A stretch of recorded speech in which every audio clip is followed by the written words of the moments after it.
Please help me welcome Laconia Therrio.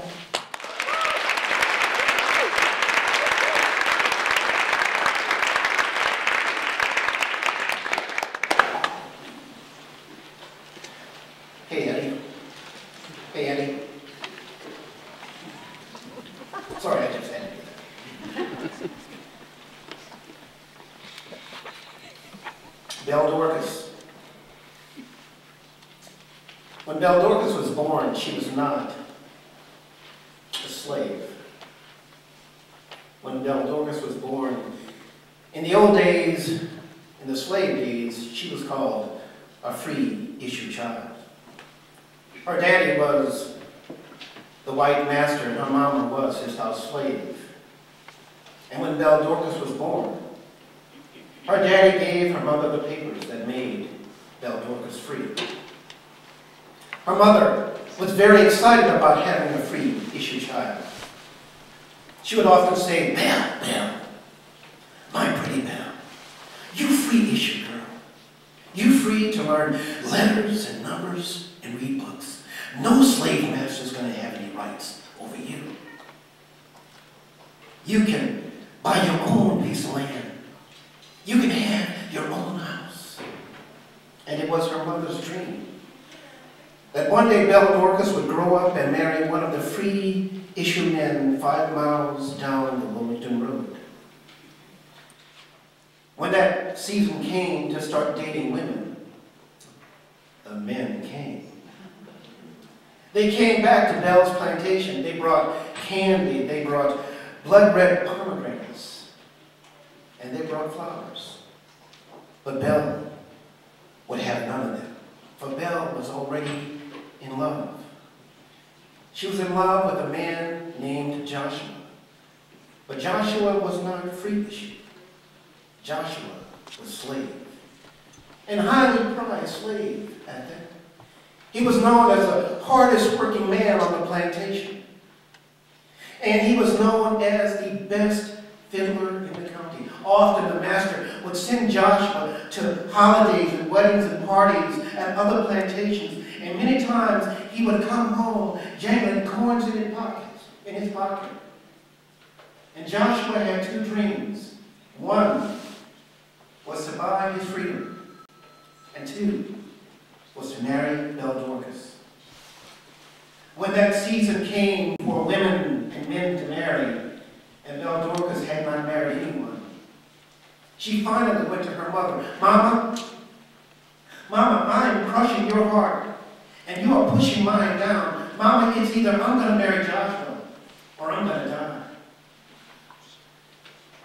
At that point, Belle sat on the front stoop of the house. She pulled her legs up. She put her arms around her leg, and for a week, she sat that way, staring straight ahead. For a week, her mother finally went to the master. "Son, please let Belle marry Joshua, because if she don't, she's going to die." "I'm mighty fond of that girl," the master said. "But you know, I'm going to let her live with Joshua.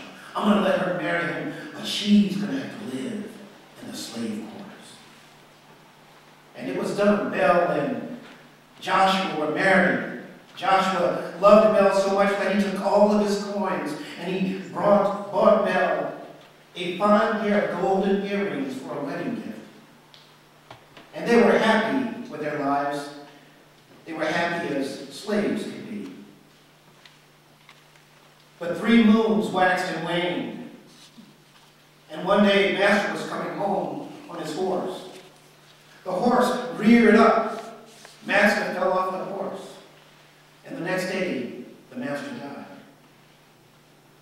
There was a new master.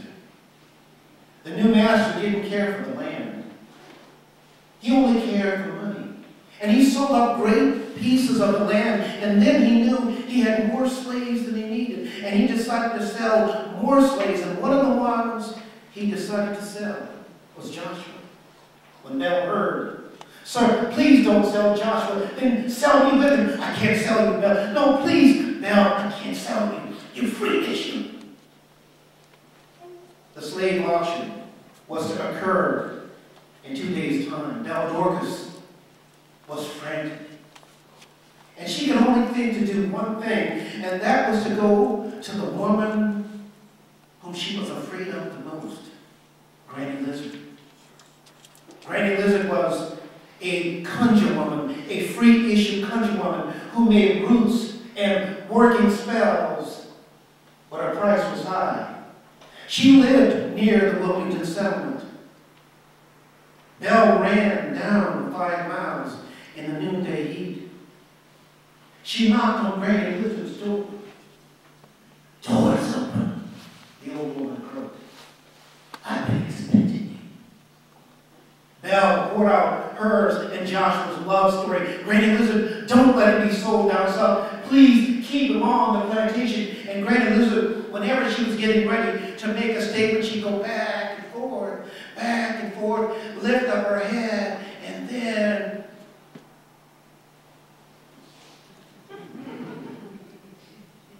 "Belle, I can keep Joshua on this plantation if gold brushes my hand." And Belle Dorcas felt her hands go up to her golden earrings, and she took them off, and she placed them in the gnarled, bony hands of Granny Lizard.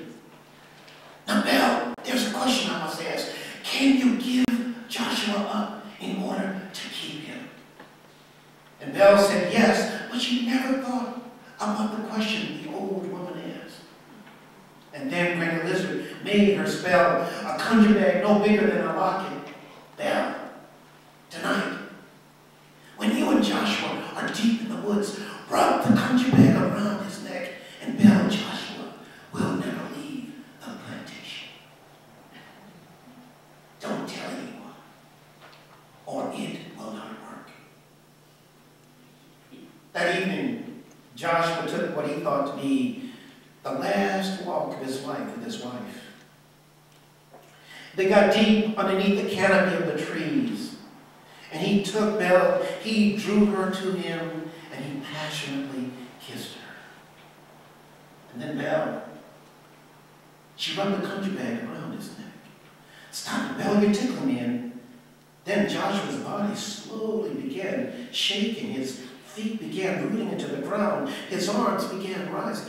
"Joshua, Joshua, what is happening to you?" And his arms kept growing, and his body started developing bark. His arms started developing foliage. His feet began to become roots. Her Joshua was becoming a tall, tall cedar tree. "Joshua! Joshua!" But the tree called Joshua stood tall. The tree called Joshua stood silent. And the tree called Joshua stood still. Belle ran back the starless night, back to Granny Lizard, did not even knock.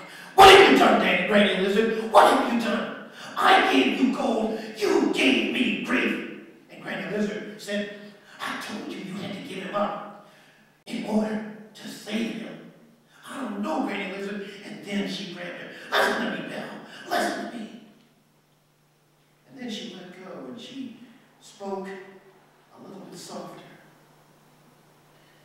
"This is how you get your Joshua back. At nighttime, go to the tree called Joshua. Rub the conjure bag around the base. And the tree called Joshua will change into the man called Joshua. But make sure that you bring him back before dawn so he can become a tree again." The next day, the master said, "Make a search. No slave has ever escaped this plantation, and no slave ever will." But that master never found Joshua. And when he saw Belle Dorcas' tears, never once did he dream that her tears were tears of joy. Granny Lizard's spell had worked. Joshua and Belle had a half a life, and they were okay with that. Season followed season. And nobody ever guessed that there was a tree called Joshua. But that year, Master needed a new smokehouse built. He told the slaves to go out and cut that big, tall cedar tree deep into the woods. That morning, Belle was picking up strawberries for Joshua's late midnight snack. While she was picking up the strawberries, she started hearing a moan like an axe hitting wood, something like. She got up from the strawberries. She started running, and the moment she got near, she saw the tall, tall cedar tree come crashing down. She jumped on the tree. Joshua, Joshua! The slaves backed off, startled in amazement. What could she be talking about? They took her off of the tree. They dragged the tree through the woods. They built the smokehouse. Belle Dorcas would stand there all day talking to it, day and night. All the kids started calling her, Crazy, Crazy Belle, Crazy, Crazy Belle. It was a Christmas season. Cook sent houseboy to go in to get a sugar-cured ham. Houseboy came back.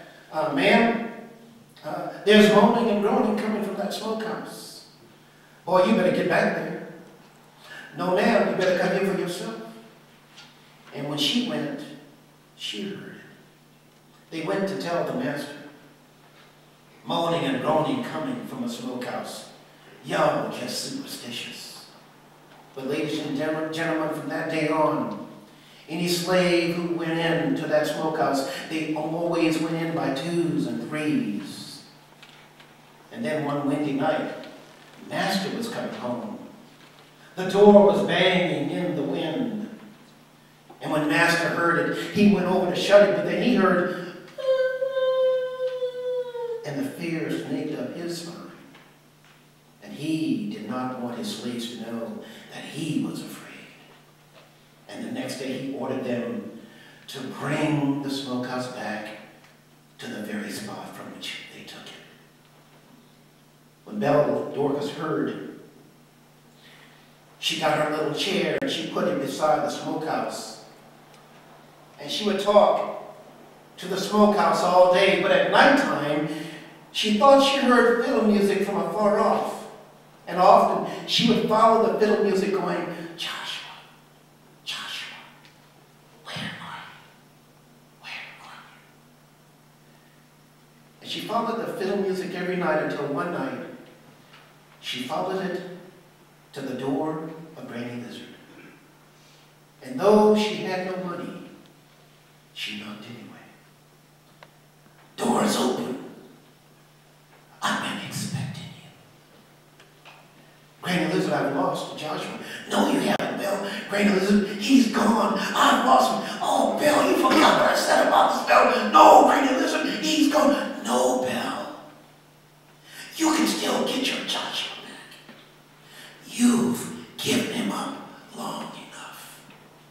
Let me whisper into your ear what you must do. And she ran the 5 miles back to the smokehouse. She put the conjure bag on the latch and she rubbed it all the way around the smokehouse. She came back, took the latch out, let it down, and when she opened the door, there was her Joshua, with a fiddle in one hand and his arm outstretched in the other. That day, Belle Dorcas and Joshua, it was the first day of many days before they died. He died first. She died last. And later on, the smokehouse, it too disappeared. But where the smokehouse stood, now there are 2 young cedar trees, and they're both growing up side by side.